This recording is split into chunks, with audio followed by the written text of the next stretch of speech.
Українські воїни успішно стримують ворожий штурм Сєвєродонецька. Про це повідомили в Генеральному штабі. Вуличні бої в місті не вщухають. Окупанти сунуть з 3 напрямків.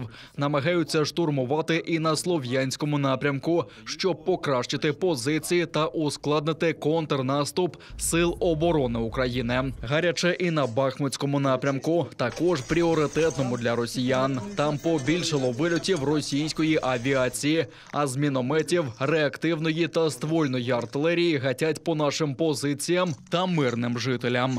В районі населеного пункту Тошківка наступ противника успіху не мав. Ворог також намагався просунутися на напрямку населеного пункту Устинівка, але українські захисники відкинули окупантів. В районі населеного пункту Нагірне в результаті вогневого ураження, завданого українськими воїнами, ворог відійшов на раніше займані позиції. Напередодні українські захисники відбили 11 ворожих атак на Донецькому і Луганському напрямках. На Брухт перетворено 3 танки, 5 артилерійських систем, 2 броньовики, 13 автомобілів разом із російською начинкою та 3 склади з боєприпасами. А протиповітряні сили утилізували 2 безпілотники «Орлан». Постійні втрати та марні штурми не додають завзяття окупантам. Особовий склад противника деморалізований.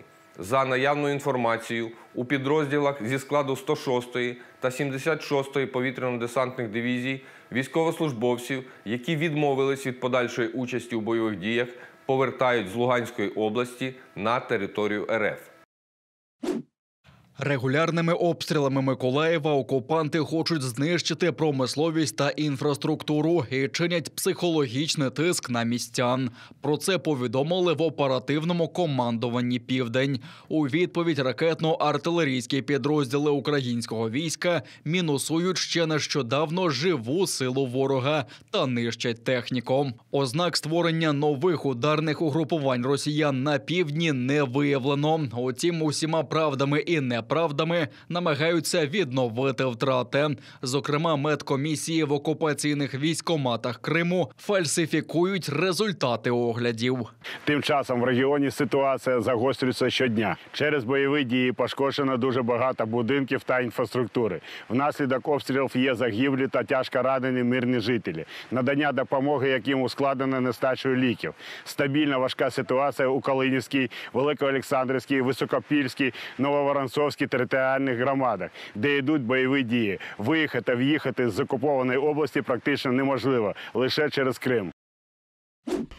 Загроза нових ракетних ударів з Криму зростає. Росіяни розгорнули дивізіон ракетних комплексів «Іскандер-М», повідомив речник Міністерства оборони України Олександр Мотузяник. Зброю розмістили в районі Мілководного. Це лише у 8 кілометрах від адмінмежі Криму та Херсонщини. Зберігається загроза атак росіян по українським містам з морських носіїв.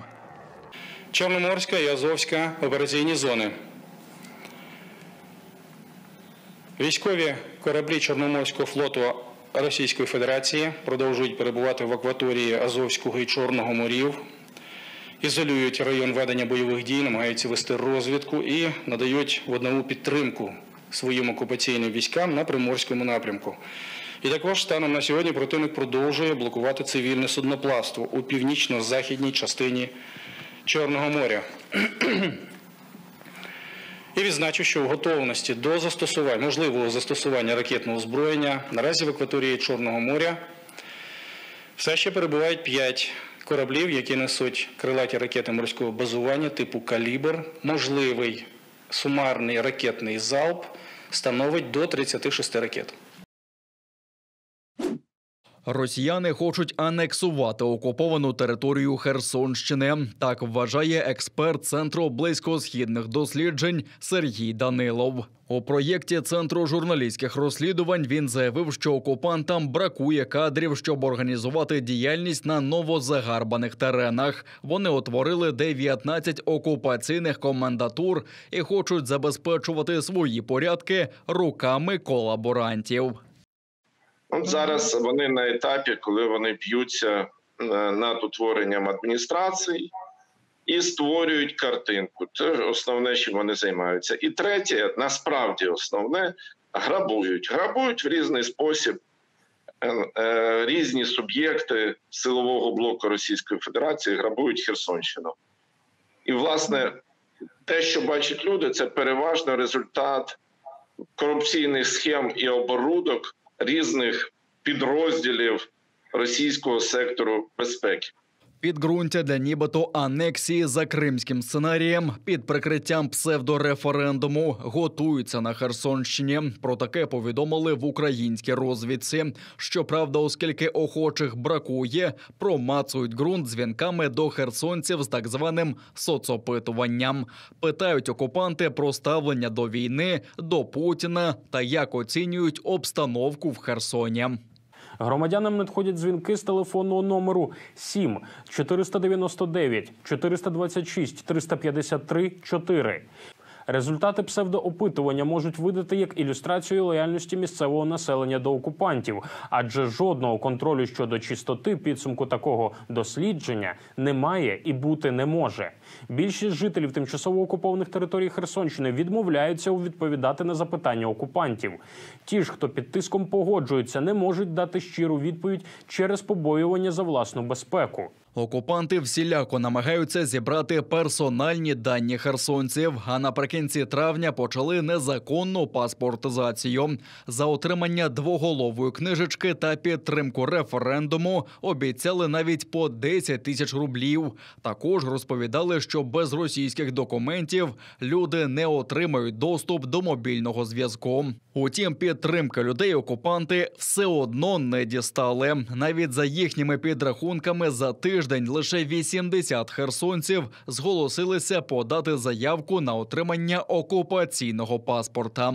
Я думаю, що якщо ми беремо навіть по максимуму, так 200 людей, можливо, десь сотня херсонців добровільно подалися на російське громадянство за тиждень, за перший тиждень, в той час, коли росіяни і наші колаборанти херсонські очікували просто якогось небувалого ажіотажу. Ну, як на мене, це можна назвати повним провалом, як в ідеологічному плані, так і в плані картинки російських ЗМІ.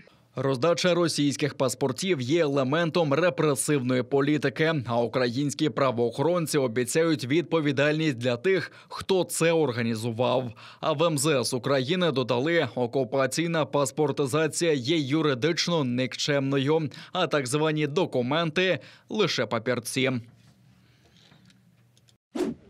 В Криму пенсіонерці дали 2 роки колонії поселення за протест на могилі російського окупанта. Так вирішив окупаційний суд судака. Валерія Гольденберг облила курячою кров'ю і фекаліями надгробок російського військового, який був ліквідований в порту Бердянська під час вибуху десантного корабля загарбників наприкінці березня. На могилу окупанта у Сонячній долині жінка вирушила шокована новинами про звірство росіян в Бучі та інші злочини. Хвилювалася за родичів в Одесі, Полтаві та на Харківщині. А згодом дізналася про загибель у Ворзелі на Київщині свого однокласника разом з усією родиною. Після затримання в квітні її запроторили до СІЗО. Адвокат Валерії Гольденберг Марлен Халіков наголошує, що судилище не має нічого спільного з правосуддям. У тимчасово окупованому Криму заарештували жителя села Пушкіно Совєтського району Азіза Файзулаєва. Його російські окупанти звинувачують у тому, що він у ніч проти 5 червня кинув коктейль із запальною сумішю у будівлю окупаційної сільської ради на знак протесту проти російських воєнних злочинів.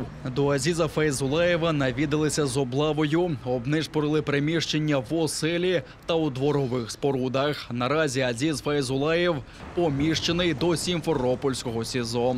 Хочу чисто сердечно признаться в том, что 5 июня 2022 года, будучи не согласен с проводимой Российской Федерацией специальной военной операцией на территории Украины, совершил поджог здания администрации Пушкинского сельского поселения 2 коктейлями Молотова, предварительно разбив окно. Хочу принести свои искренние извинения перед крымчанами и жителями села Пушкино. Содеянным Искренне раскаиваюсь, обещаю подобного больше не повторится. За совершенные действия испытываю чувство стыда. Готов понести наказание в соответствии с законом.